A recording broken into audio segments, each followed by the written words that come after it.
Olá pessoal, eu sou Cristine Roman e esse é o Letras na Rede. Nos próximos vídeos vamos tratar das escritoras que atuaram no pós-guerra. Falamos hoje de Elisa Lispector.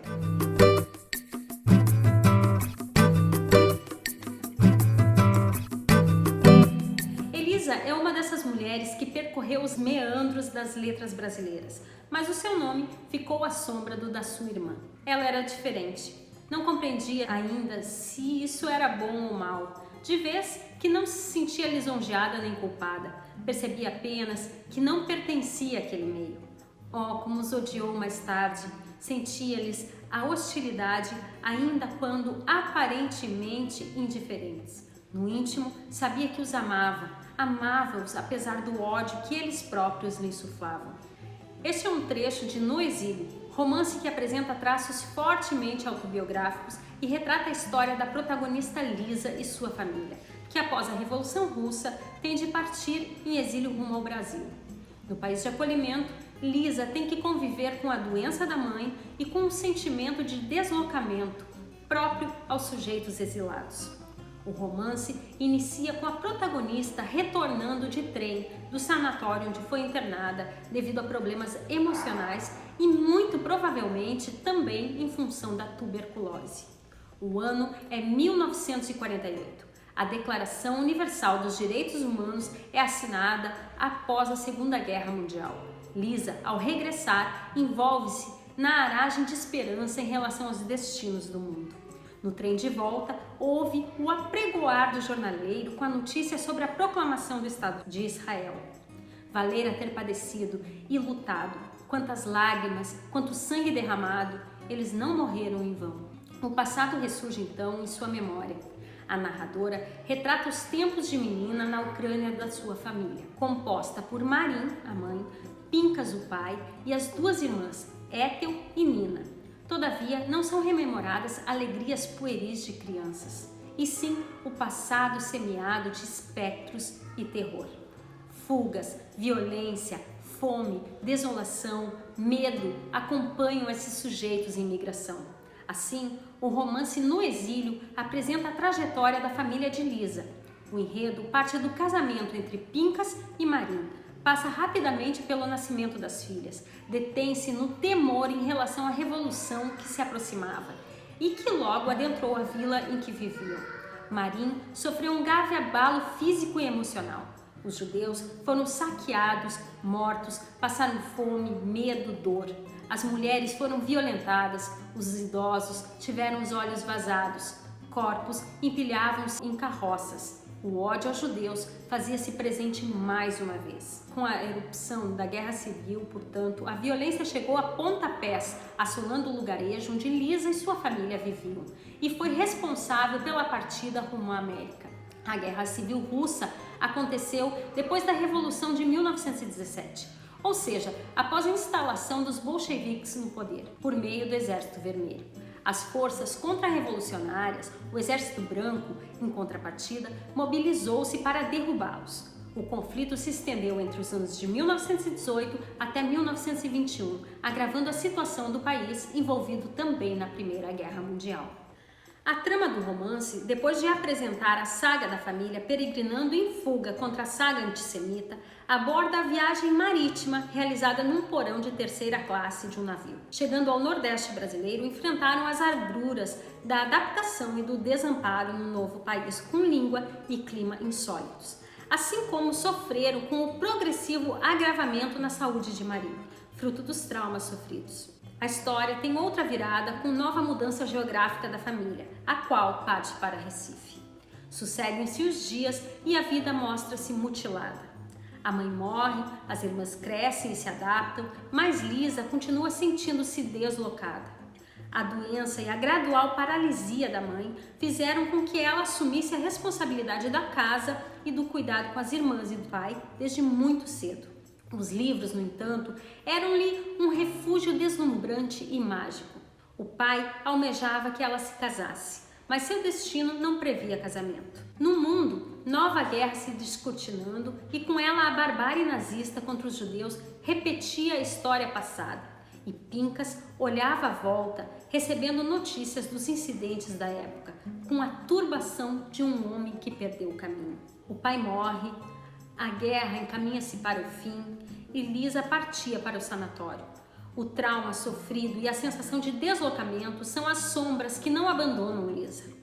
A mente povoando-se de espectros, na memória boiando fragmentos de sua vida passada, com os quais lutava como imersa num mar de sargaços. Os olhos loucos de Pantaleão, o doido guardador do vinhedo na encosta do hospital de Kishinev. As caminhadas povoadas de terror nas longas estepes, o rapaz com ferida na testa, o sangue a escorrer até os pés, o odor ocre de vinagre, as tenebrosas noites no fundo do porão, ouvindo o ressoar da metralha, os silvos das granadas, os silêncios alucinatórios, a mãe gemendo, o peixe com maresia, o céu de chumbo, a chuva fria, a areia escaldante, as disenções e o ermo, portas fechadas, mesmice, tédio, desespero. No sanatório, o desespero que acompanhava seus passos foi aos poucos dando lugar para uma certa tranquilidade feita sem esperanças. Foram 18 meses de internamento e, como um retorno ao início da narrativa, Lisa deixa o local, tendo em seu horizonte novos direitos sendo instaurados.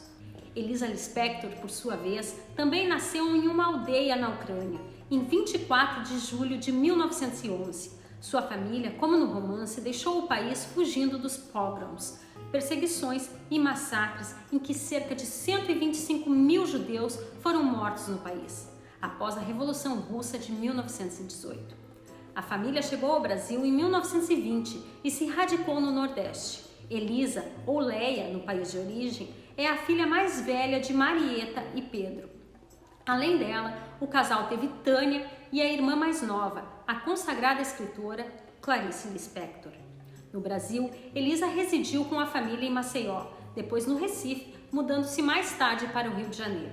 Cursou Sociologia na Faculdade Nacional de Filosofia e Crítica de Arte na Faculdade Brasileira de Teatro. Ingressou no Serviço Público Federal, atuando no Ministério do Trabalho. Colaborou durante 3 décadas em diversas revistas e jornais, a partir de 1940. Em 1945, publicou seu primeiro romance, Além da Fronteira. E em 1948, lançou No Exílio. O terceiro romance, Ronda Solitária, foi publicado em 1954. E em 1962, editou Muro de Pedras, obra com a qual recebeu os prêmios José Lins do Rego, da editora José Olímpio, em 62, e o Coelho Neto, da Academia Brasileira de Letras, em 64. Elisa Lispector lançou ao todo 10 livros. Retratos Antigos foi editado póstumamente em 2012 e organizado por Nádia Gottlieb. A autora faleceu em janeiro de 1989, aos 78 anos.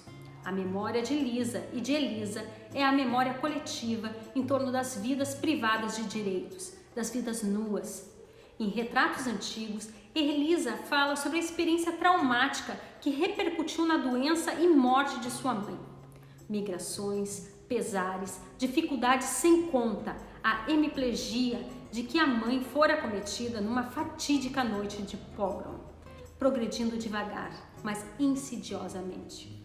A história de Elisa se cruza com a da sua personagem, assim como a história dos judeus. Histórias essas envolvidas no sofrimento experimentado e partilhado.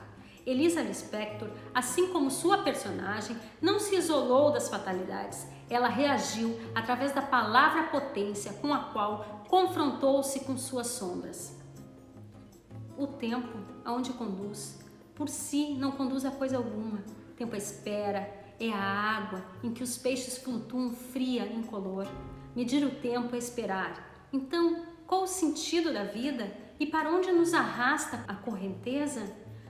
Poder se sentir-se dona do seu destino, vivê-lo plenamente, livremente, como quem corre campina, aberta fora, rasgando o espaço, desafiando a ligeireza do vento, embriagada de luz, alheia à voz tacanha do conter-se, do moderar-se, do seguir utilitariamente a estrada comum, para logo depois ser atirada na vala comum. Em vez disso, é um enovelado de teias de aranha cinzentas, gosmentas, teias de aranha, sem nexo, sem sentido, sem princípio, nem fim.